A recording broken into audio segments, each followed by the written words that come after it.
Going live. Hey, good morning. It's 5 a.m. Mester Scrum. Hope everybody had an awesome weekend. It's Monday. Of course, it's a Monday. My brain is blocked. I'm like, there was a reason I thought about this weekend why I wanted to bring the whiteboard, and I can't remember why I brought the whiteboard. So now it's Monday, so I'll have to figure it out and do it on another show.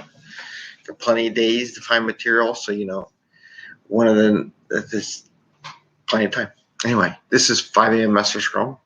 Thanks for joining us, and I hope you're all subscribing and telling your friends, and click the little bell, and you get a little note every day.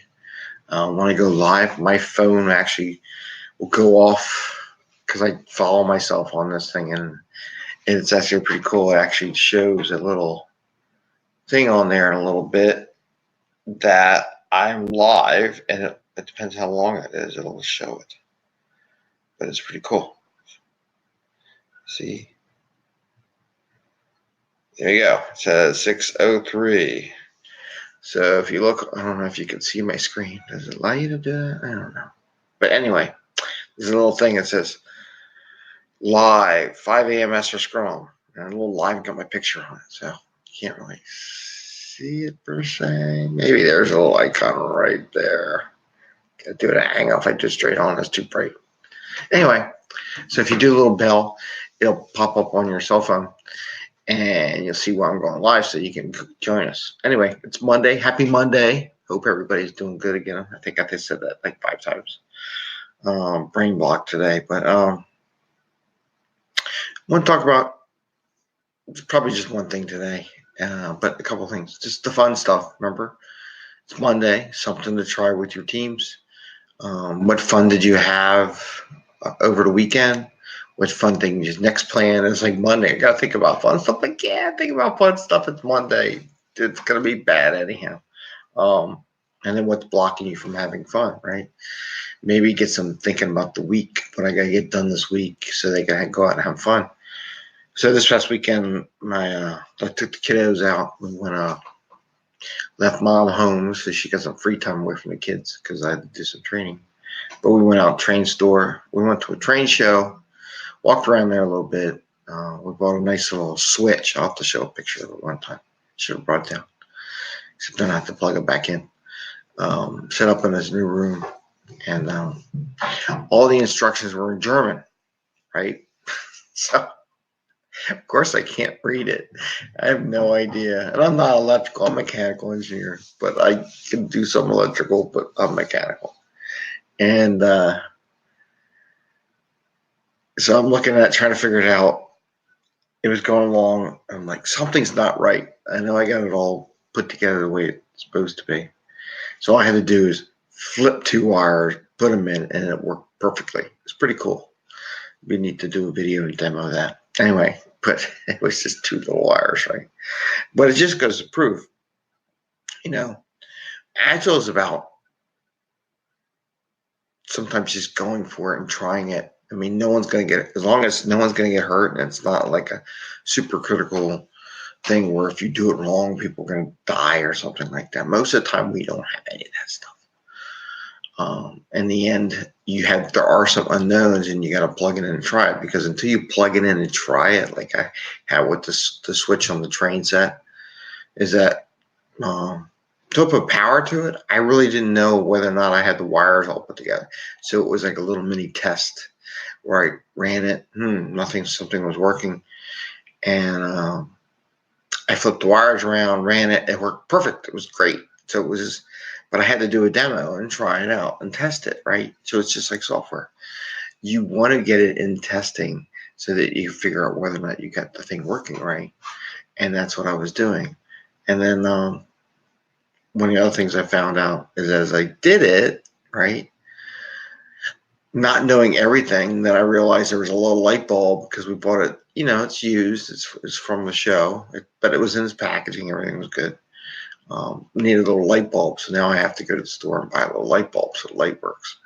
But until you plug it in and try it out, you really don't see all that stuff. Until you demo your product that you write as a code, you won't see what's missing or not.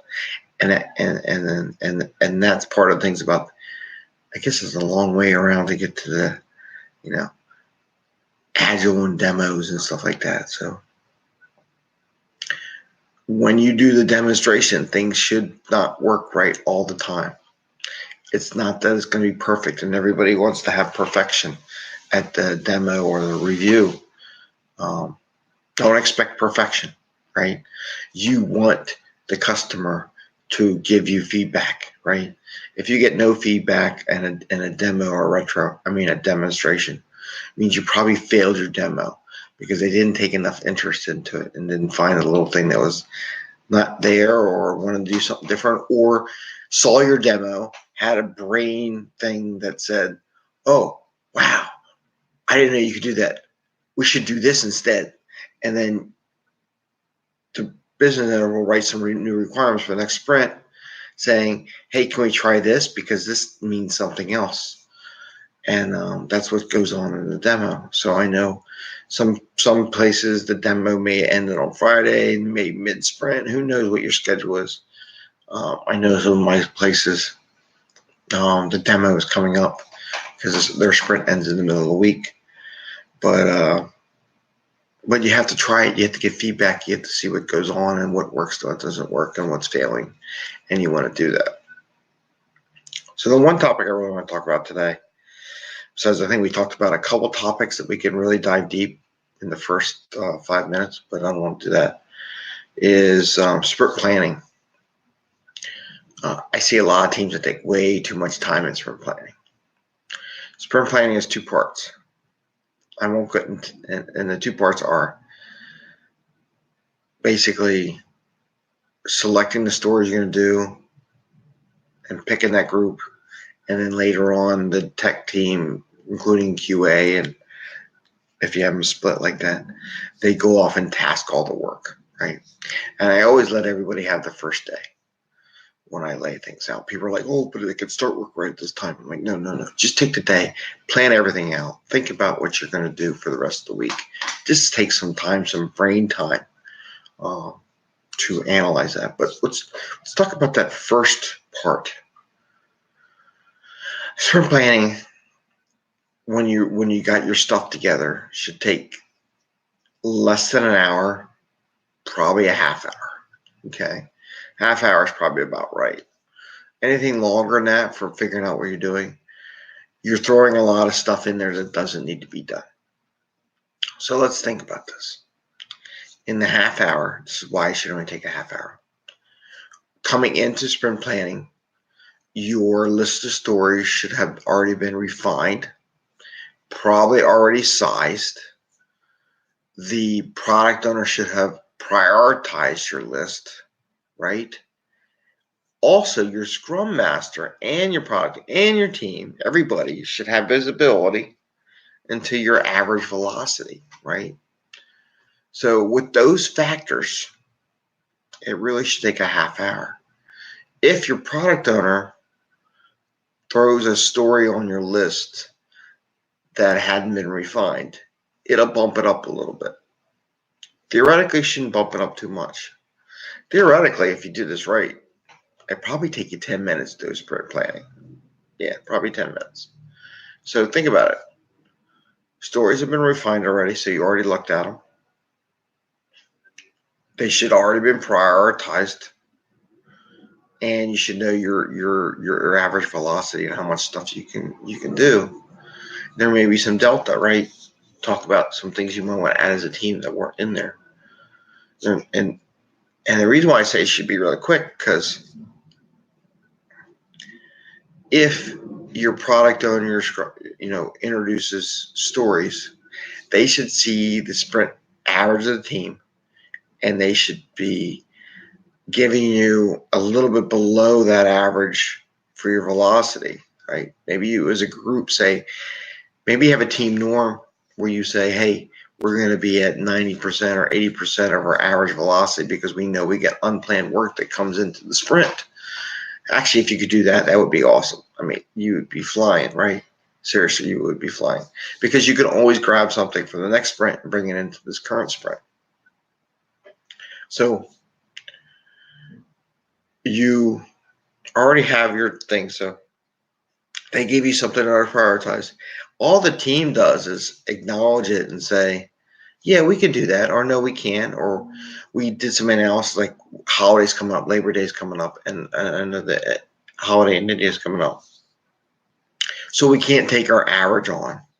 But even the product owner and Scrum Masters, when they work together, should be picking that up anyhow. Like they should know Labor Day's here, so I know the team's not going to do the average. So I'm going to take a couple stories away because no one's going to be here. Think, there's no reason why they can't think that, right? So you have it below. So all you're doing is agreeing. It says, yes, we can do this work. In reality, that was your sprint planning that I just said. So if they have it already, it could take 5 minutes or less, right? I mean, really, seriously. Well, you don't need to be there an hour. This is waste time. You don't need to be there a half hour because if the work's already pre-done, and say, and all you may want to go over real quick on the screen or whatever. Here's all the 10 stories. Here's the 20 stories, 30 stories, whatever it is that I'm gonna do. We already refined them. I haven't made as a product owner. I haven't made any changes to them.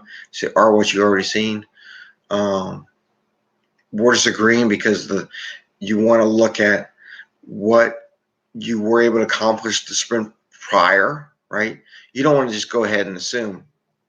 Take 5 minutes. Yeah, we were staying on track for our average velocity, or we think we're getting a little better because we're doing our retrospectives, and we could take an extra story. The group can say, okay, do you have product owner? Do you have an extra story in the next sprint that we can bring in here that you want to do? I think we could do it. We've gotten a little bit better. Our 2% growth every sprint. We got another 4%. We did good the past 2 sprints. We're trending up. We'll take another one. And they go, okay. They grab the sprint from the one that's already been refined because it's like the first one on the next sprint.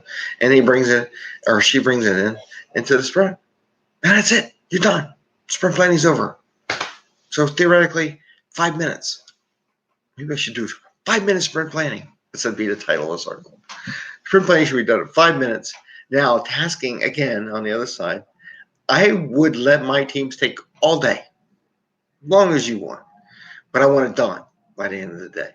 So, but I want them to think about the stories, lay out the tasks. We'll talk about that on the show. But that's all I got. Hey, the challenge is do sprint planning in 5 minutes.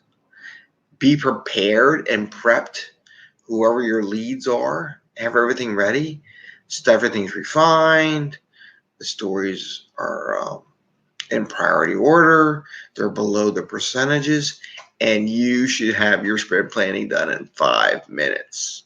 Can you do it? Maybe. Anyway, that's the end of 5 a.m. Mester Scrum today. Hope you all have a happy Monday and a good work week. Be busy and take it easy. Enjoy. And remember, things keep moving. And please like us and subscribe and hit the little bell, right? You get the thing on the phone. And have a good day. Happy scrumming. Good luck with your Monday. Bye.